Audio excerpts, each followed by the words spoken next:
Bonjour les amis, j'aimerais vous parler cette fois-ci de cette planète Ekel où nous apprenons décidément nos expériences et il en va de nos consentements et de libre arbitre. Mais pour cela, il faut que les énergies soient contraires, comme je vous l'avais expliqué précédemment, où nous rencontrons un négatif, un positif, plaisir, souffrance, etc. Alors c'est à nous de trouver cet équilibre qui, me semble-t-il, j'ai une image, un équilibriste sur une corde, et lorsqu'il chute, et c'est à lui de retrouver en fait, de remonter et de trouver cet équilibre de vie.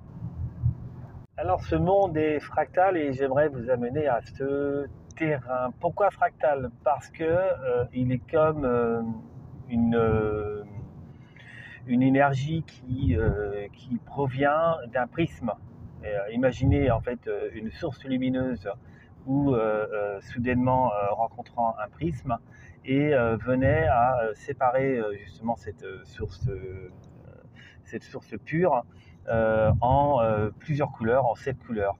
Et c'est un peu ça ce qui se passe sur Terre. Nous rencontrons justement cette division là, et nous pouvons observer ces différents règnes.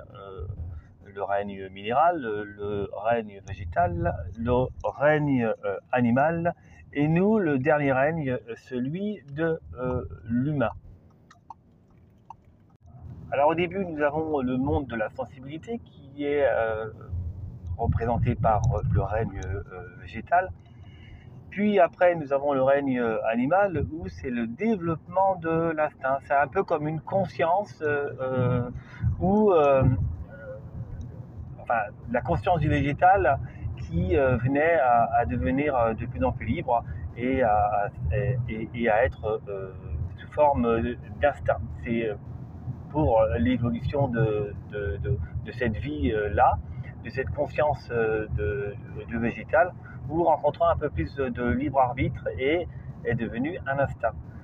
Et finalement, c'est d'autant plus dans l'évolution, puisque cet instinct, cette conscience qui a pris en fait un peu plus de liberté, est devenue une conscience réfléchie, celui de l'humain. Donc nous avons cette fois-ci plus de libre arbitre, puisque nous sommes conscients de nous-mêmes.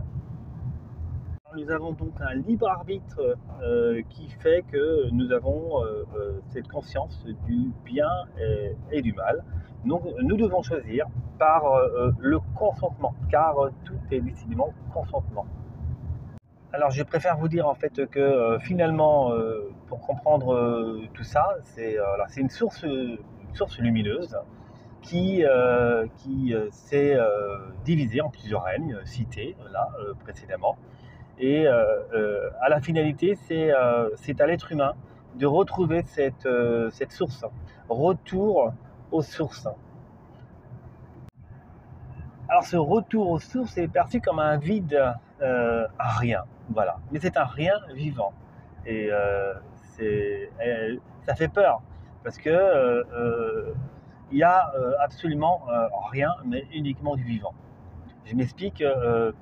Si vous rencontrez cette source de par la méditation, tout d'un coup, il y en a et qui sont pris de panique parce que c'est la peur de perdre.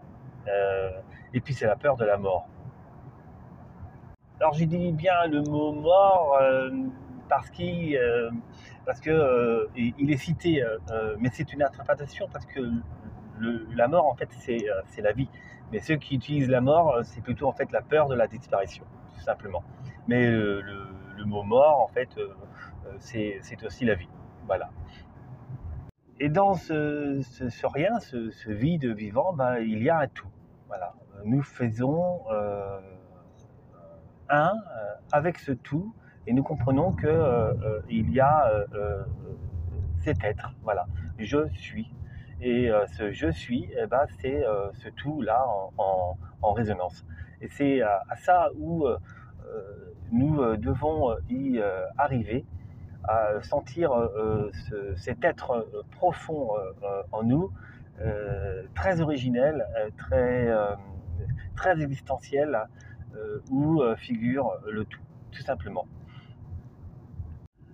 Alors en finalité, cette conscience christique profite, hein, parce que ces nouvelles âmes qui reviennent à la source profitent à cette conscience christique parce qu'elle s'élargit, puisque tout ne figure que dans la totalité.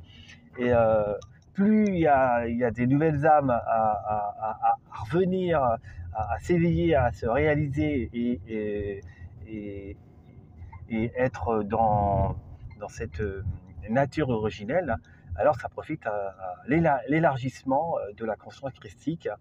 On peut dire que le Christ, lui aussi, évolue à travers nous, nous qui sommes éveillés et réalisés. Alors, nous vivons dans ce monde fractal où tout a son opposé, voilà, c'est un mouvement contraire. Dans nos relations, nous pouvons rencontrer des conflits. Évidemment, c'est toujours la même interface où tout est à son opposé. Vous avez l'ennemi. Voilà, vous le considérez comme ennemi parce que vous êtes en désaccord avec lui. Vous pouvez très facilement dénuer tout cela en y mettant moins de résistance.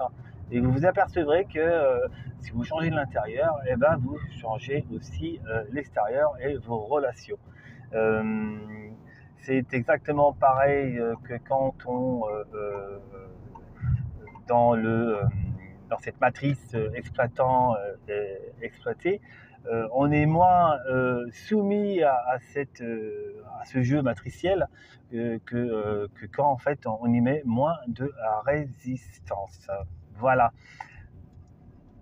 Alors grâce à cette planète Haeckel, eh ben, nous évoluons de manière considérable avec nos relations qui sont conflictuelles.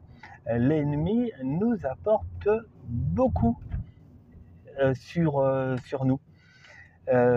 C'est ça qui est magnifique. À partir du moment où nous prenons conscience que l'ennemi, c'est aussi le miroir de nous-mêmes et qu'on y met moins de résistance de par travail de conscience, alors c'est gagné. À présent, si vous avez des questions, n'hésitez pas à les mettre sous commentaire ou apportez-moi vos retours par rapport à cette vidéo. C'est très important. C'est aussi un suivi. Ciao, ciao!